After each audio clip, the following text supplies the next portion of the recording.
So in this video, I want to talk about the #1 mistake that independent musicians make when it comes to running paid ads for the music. I'll then give you 4 of the most critical steps to follow in order to set up winning ads. Because if you are making this mistake, you are literally throwing money down the drain. It's really easy to burn through hundreds, if not thousands of dollars with paid ads and have nothing to show for it. However, if you can get ads to work for you, then that can mean masses of new fans very quickly, which means more merch sales, more tickets sold to your live shows, and more streams of your music, which is literally every artist's dream. So what is this big mistake that many independent musicians are making with their ads? It's running ads directly to Spotify. This is a big no-no. So why is this such a huge mistake? Well, first and foremost, it is incredibly ineffective. Generally because ads aren't how people discover new music.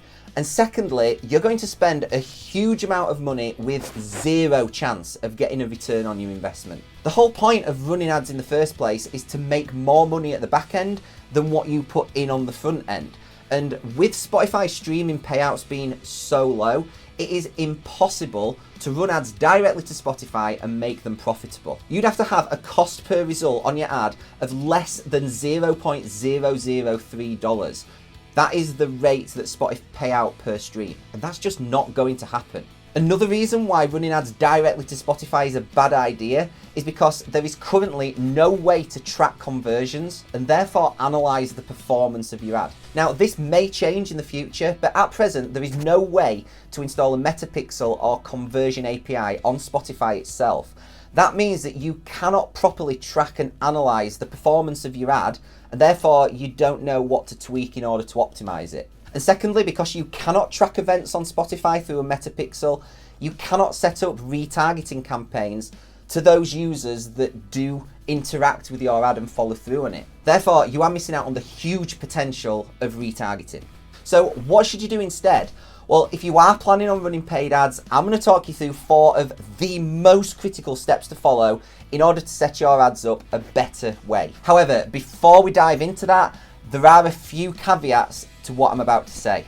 Firstly, if you only dabble when it comes to paid ads, you will 100% fail. Paid ads are not a place for dabblers. Getting them to work requires continual testing and tweaking, so you've got to be all in. Second, you should only spend money that you are willing to lose. Absolutely do not commit to ads if you are in any sort of financial difficulty or you are relying on getting the money back that you put in. Spending money on ads is kind of like gambling, except the odds are stacked heavily in your favor. If you're advertising on Facebook or Instagram, for example, it is absolutely in Meta's best interest that your ads work and are successful. The reason for that is simple. If you spend money on ads and you make 5x on your initial investment, you're going to go back and keep spending, maybe even spend more. So they want you to succeed, and all of their machine learning capabilities are designed to make your ads as successful as possible. But with that said, it can take a while to get to that stage with lots of testing, lots of tweaking, and lots of ad variations, and therefore a huge amount of money spent. So only spend the money that you are willing to lose, especially in the early days when you are testing and tweaking your ads. However, with that said, if you do have some spare cash and you're willing to commit and nerd out on the process, then spending money on paid ads can be a really powerful tool. And I'm going to give you 4 of the most essential tips to make sure that your ads are winners and bypass some of those teething problems that many people go through when setting up ads. Okay, so step 1. This is all about your call to action and your hook. You need to think really deeply about what action you want people to take from your ad and why they should.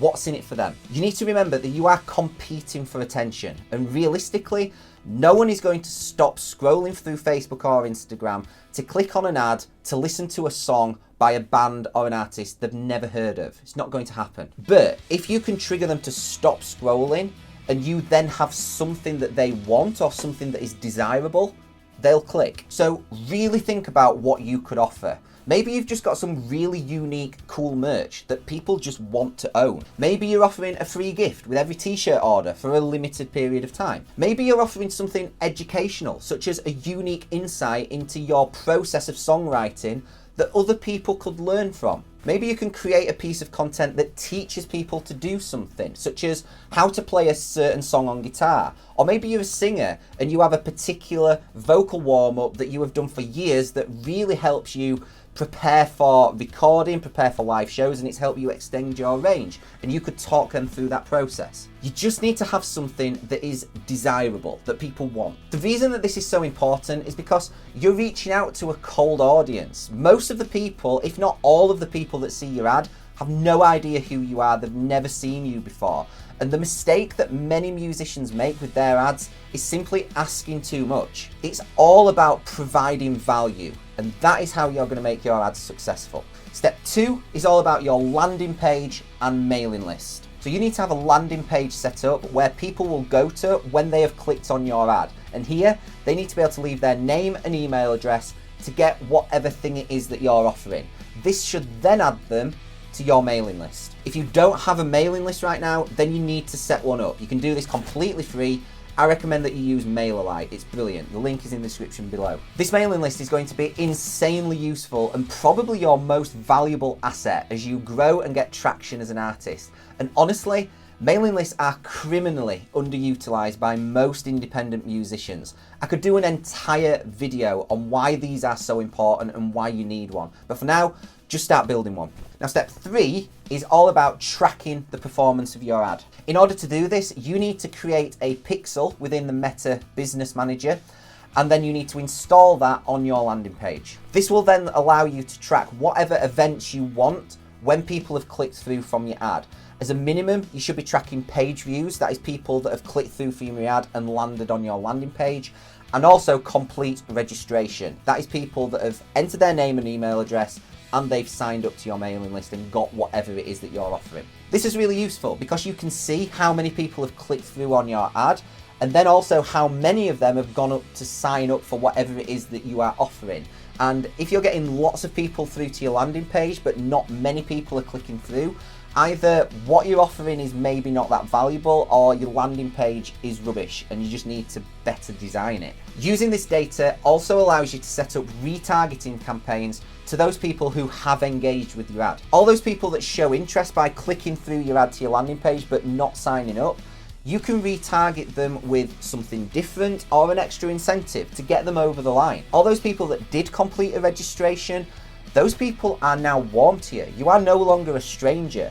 So you can set up emails to go out to them every so often with links to your music. You've got a new single out, maybe you've got some new merch available, or you're playing a show and you've got tickets available. They are much more likely to buy because they have already interacted with you in the past. And step 4 is test, test, test when it comes to your ad and your audience. Initially, I recommend that you create 3 to 5 different variations of your ad and you send those out to 2 to 3 different audiences. Once you have allowed them to run, you've got a decent number of impressions, you can start to get a picture of which ad is working best and which audience is working best, and then refine and tweak it down even further. At this point, you can test different ad variations, try different copy, different images, or even create a video ad. Video ads perform really, really well on Facebook and Instagram.